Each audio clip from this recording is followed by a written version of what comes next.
This is Double, here to get you guys hyped for Blazblue Crosstag Battle. Now today we're going to start with the Undernight side of things. If you guys haven't checked out Undernight in Birth, it's a PS3 exclusive game, and currently there's going to be another re-release for it for the latest edition on PS4.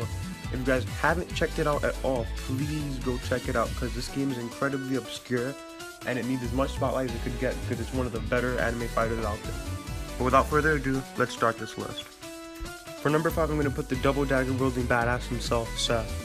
You know, I'm not really crazy about him in terms of the way I play because he doesn't really suit my style.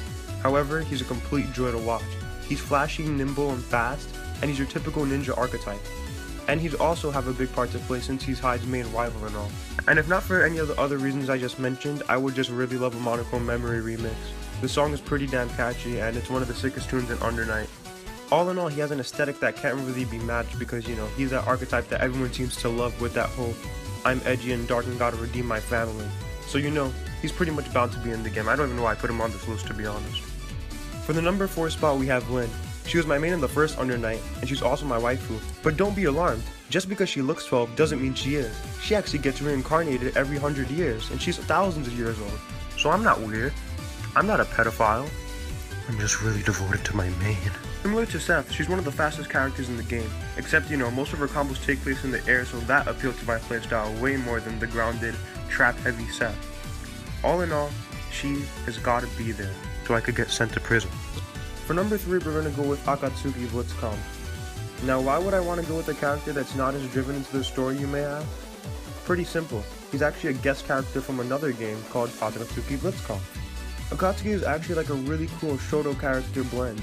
He has like the electric attacks of Geese mixed with the range of Ryu, if that makes any sense. He also has like this character quirk where he needs to eat in order to power up his attacks, and I just love it. It's so weird and fucking out there.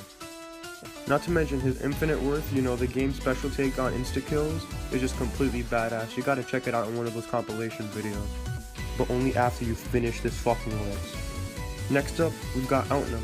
Now she's another character that she's not really the driving force of the main campaign, however, she's going to be here for a similar reason as to Akatsuki. She has her own game, Melty Blood, another French bread work. Representation is a big deal for me in crossover fighting games, so you know, the more worlds we could get into this, the better. Outnum herself plays like a ranged whip user, but with a twist. She practically wields a persona in the form of her demon Hermes. I honestly don't have any idea what this has to do with anything because I haven't really looked into Melty Blood on its own, but this thing is scary and badass. And a fun fact for you viewers, I actually heard her theme song in a Smash compilation, and that's how I got introduced to Undernight as a whole. The song is called Blood Drain, you gotta check it out, super catchy, and I still listen to it pretty religiously. Now for my number 1 choice. I've been waiting for this moment. Mika. Mika easily. Us here in the West have not gotten Undernight released yet, and I really want to play this character. She has 2 giant gauntlets, she's adorable, and she flies around the screen like a mad woman. I just really want to know more about this character, and I think that she would make a great addition mostly because she's so fresh and new, and hopefully her popularity could carry her above that super lame looking Wagner and that super Dark Geese knockoff in Keto. That's just a joke. I actually think both characters are pretty sweet. I just have a bias towards Mika because she's, you know, adorable. Plus her theme Forceful Step, the song you're listening to right now in the background of this video, is the most catchy shit I've heard in a long time. The song knew it was badass enough to sample Pushable's canon in it. That is some impressive composing right there. I'll catch you guys next time for the next list, and next time we're going to be covering next time. Bye bye.